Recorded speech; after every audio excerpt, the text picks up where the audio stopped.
Hello everybody and welcome back to the Fortress of Solitude. Today we're going to be talking about The Ultimates issue 12 by Dennis Camp, Juan Frigeri and Federico Blee. The Ultimates might just be coming to an end very soon, as the team has been breached by a mole, who late one night reports to Director of Hand Nick Fury, telling him that Iron Lad called a meeting of the entire Ultimates network.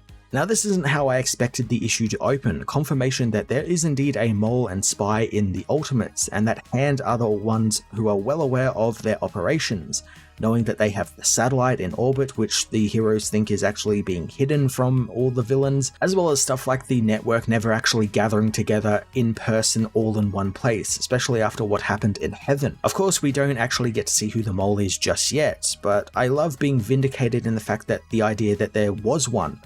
I assumed there was one on the team and someone in the team would eventually crack under pressure and Hand would use that person to gain information on the team. Nick tells the spy to tell him about the meeting, and sometime before, Tony shows the video from... Nick tells the spy to tell him about the meeting, and sometime before, Tony shows the video of the team dying to Hulk, demanding Doom tell him what this is. She-Hulk knows that this is the shared nightmare the team have been getting of what Hulk could have done to them, but doesn't understand how Tony has footage of something that didn't actually happen. Doom refuses to tell the team what's going on, so Tony does so, revealing that he has been fused with the Immortus engine, and it's frozen himself forever in the decisecond before death, meaning he is now able to see through time thanks to the machine. Although as he's found out, it's not something he can turn off and on, it's not very reliable power. So I'm kind of glad that we got some clarification on Tony and the Immortus engine. The idea that he's now fused with this device and is effectively frozen in time the second before his death is a really awesome take on Tony's shrapnel and the arc reactor, and how the electromagnet was keeping the shrapnel 1 second away from killing him. I like that idea that has been kind of blown up into the fact that, oh, now he's like frozen in time as a person. The time device is holding death at bay just long enough so he can function, and it's a wacky, silly sci-fi concept and I just love it. Tony tells the team that when he looks at the day they fought Hulk, he actually sees two sets of the same event, one where the Hulk kills them and one where they are saved, which is how it really happened. Doom finally speaks up, revealing that he found their deaths unacceptable and so he intervened, using the Immortus engine to save their lives. Doom's classic arrogance begins really shining through here, wanting the team to view him as their savior. The team's reactions to them thinking that it actually happened is cool as well, since it's all messed up time in their heads, so it actually did happen and it didn't happen. So they have this conflating thing where the thing that didn't happen, them dying, is seen as a nightmare in their minds when their minds are asleep and kind of processing information. It sees it as a nightmare, and that's what they take it as. And I kind of like that's a cool way to visualize time editing and messing with time. Characters remember things as dreams, nightmares, and stuff like that have been changed. The team, mostly Tony though, don't like Reed's tone, confronting him for lying to them, but Doom doesn't really care, since he saved the Ultimates and they should be kissing his feet. Tony brings up something called Project 4, which seemingly quiets Doom down for a moment as Tony reveals that Doom has been doing his own experiments and tests behind their backs, trying to change the past and thus make it so that the present no longer exists. We saw hints at this a few issues ago when Doom was revealed to be running experiments on the Immortus engine and on mice, trying to give them the same powers the Fantastic Four would have, in the hopes that he can then replicate the powers again in the past and make the Fantastic Four, basically erasing the future they currently live in. So he is no longer Doom, he's back to being Reed, he has a family, he managed to save his family, which is something this Doom couldn't do, and it's what drove him towards becoming Dr. Doom. This is also a very Doom thing to do. He's going to get results even if it means destroying the entire present to save the past and the future. Doom is happy to give an explanation, but America knows that he's been irresponsible with time, since it could have erased the world. However, Doom, again, just doesn't really care, since nothing is worth saving on this world. He just wants his family back. Doom reminds Tony of his own words, "Fix the world," and that is exactly what he plans on doing. The Human Torch asks the obvious questions. Did Doom have a plan if he was able to break through the time barrier, blocking them from going into the future and the past? But Tony realizes something, that Doom waited for him to get crushed and killed by the Hulk before pulling them out of the fight at Heaven, since he was the only one who knew about his experiments and what he was doing. Interestingly, Doom actually sounds a little hurt by this accusation, explaining that he tried to help Tony before he was crushed, but he had to save Tony without uncreating himself in the process, because if he saved Tony too early, things would have gone differently and then Doom would never have existed, but he would have been completely wiped from the timeline. So he had to move himself further away from his team's death, which meant more complex math he had to come up with on the fly, and he says he literally ran out of time to do all of this, so he could only save Tony when he was crushed. And I like that like fills him with guilt as well, because again it kind of feeds into this Doom where he finds everything he touches, everything he's part of is doomed in some way or another, hence why he is actually called Doom in this universe. And that's another thing he adds to his repertoire here of things that he's doomed. He couldn't save Tony from being crushed and thus being forced to live inside the Immortus engine. Tony steps in to stop Doom spiraling, telling him it's okay, but Doom knows their mission isn't working and they are running out of time. The team knows that thanks to America Chavez's powers, their future will end thanks to the Maker, and Tony uses the Immortus engine to try and find, once the Maker's city opens, what will the future hold? Only the future is just a white void. Now I really like this visualization because the future hasn't been written yet in this universe. That's kind of what this visualization is saying. Future has not been written, and I take that as like a literal sense, like it's not been written yet. Dennis Camp or whoever is going to write that story has not done that yet, and the art has not been done for that story yet. So it's all just kind of like a blank page, more or less, because that's what this void looks like, a blank comic page. So no one, not even the Maker, knows what will happen once this is opened. Doom already knew this, knowing that if he can break the barrier, he can save his family by going back in time and making a better world, one without Doom. Tony warns him his actions will do irreparable damage to the world, but Doom won't give up.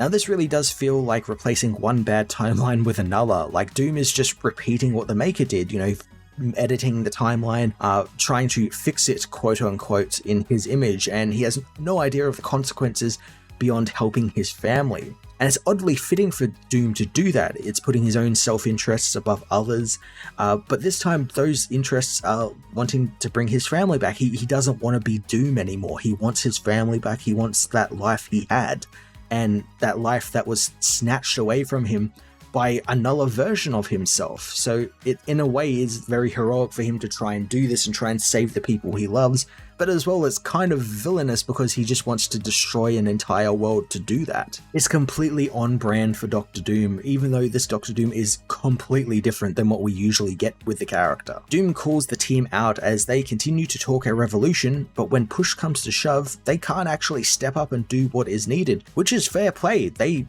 keep talking about they need to take the fight to the Maker, they need to free the people and all that, but they haven't really been doing any of that. Tony surprisingly doesn't talk back, but actually agrees with Reed, trusting him and his process.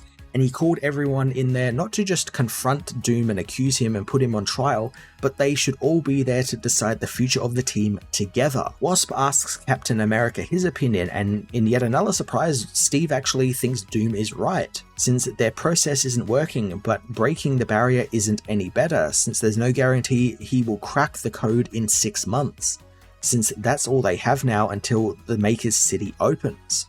I really like what Camp is rolling out with the universe's Captain America here. Like, you expect him to be the leader, you know, he's just the Avengers leader, more or less, is what we're used to seeing. But here he's just one of the guys on the team.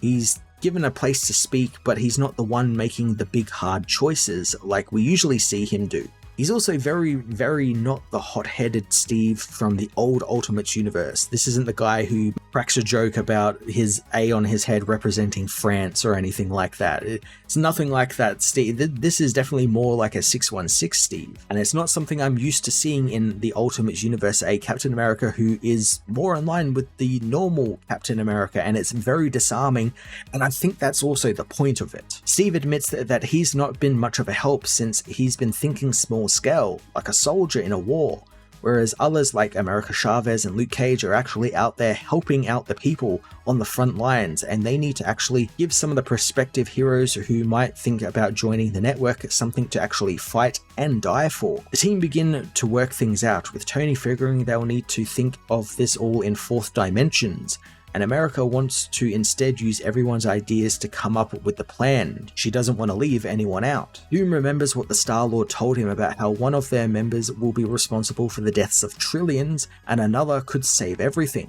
Thinking on this, Doom decides to side with America, knowing that they need to pool their resources to fix the world. Tony clears the board, literally I might add, and gets the team working on the Ultimates version 3.0. Making it a more of a collaborative effort just makes sense when coming up with a team, yet it's something I think we seldom see. Like Doom says, it can't just be 3 people always making the calls, and that's what it usually is. You look at other teams like the Avengers, or the Justice League, or any really superhero team, there's always like 2 or 3 quote-unquote leaders calling the shots for everyone, without any real input with everyone else. I'm hoping Camp pulls through on this and each member gets a chance to, add something to the Ultimates which defines them.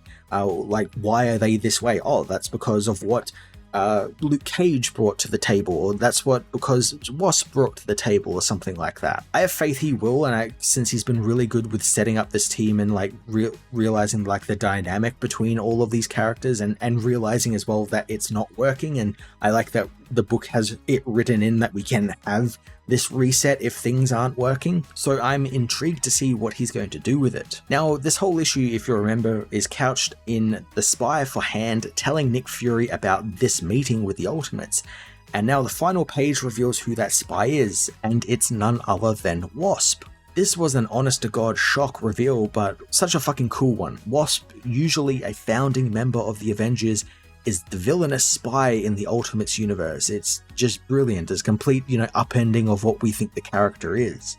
Beyond that, I had said in an earlier review that I thought maybe Ant-Man might betray the team, since he seemed like the weakest link of the team. He didn't want to be there. He didn't want this greater purpose thrust upon him. He just wanted to be there with his wife and just live life. He didn't want this superheroing game. And I like that we could still probably go that way, but I kind of like the idea that Janet is the one who's doing this and being the turncoat here. And again, she was offered the same sort of things I thought Ant-Man was going to get offered, where Nick Fury approached her and offered her and Hank a chance to get out of there alive and leave that world alive. And that's exactly what Hank wanted. I imagine that's also what Janet wanted, to make sure her husband was safe and her family was safe. I also wonder if Star-Lord's warning to Doom about one person causing trillions and another one saving the team kind of had a double meaning, because obviously that's talking about Doom and how one will doom trillions while the other one will save them. But what if it's also talking about Wasp and Ant-Man, with Wasp dooming the trillions, making the team weak at a point that makes the Maker win or something, and then Ant-Man being the one who saves everything, steps up and saves everything. It'd be a cool way to play that whole trope of, small, in this case literally small, insignificant heroes playing huge parts or having a huge destiny trope. That's something we've seen with Ant-Man before, and I could see Camp doing that with the character again as well. Also, the twist ending that one of the Ultimates is a villain is really quite cool. Kind of harkens back to the idea that when the Avengers were first formed, some of their first new recruits like Hawkeye, he was a villain when he first started out and then was brought onto the team. It's like a reverse of that. I can't wait to see what Camp has in store for Hank and Janet now. The Ultimates issue 12 reset the board of the team for the 3rd time, diving into Doom's actions with the Immortus engine and what being a team means to these heroes and the fate of their world. Camp totally delivered on exploring Doom and Tony's relationship with what they are doing and how they are going about fixing the world, and how some of the stuff they're doing is very, very flawed, and that they realize that and are end up able to fix these things on the go. It's really interesting, this sort of reset function that Camp has written into the story, with the Ultimates going from version 1 to version 2 to version 3. They're trying to refine the project before the end of times come. It's really hyping me up for what he has in store for us in the next 6 months before we eventually get to the Maker breaking free from the city and what that will cause for the Ultimate Universe. I am going to give this issue a 9 out of 10.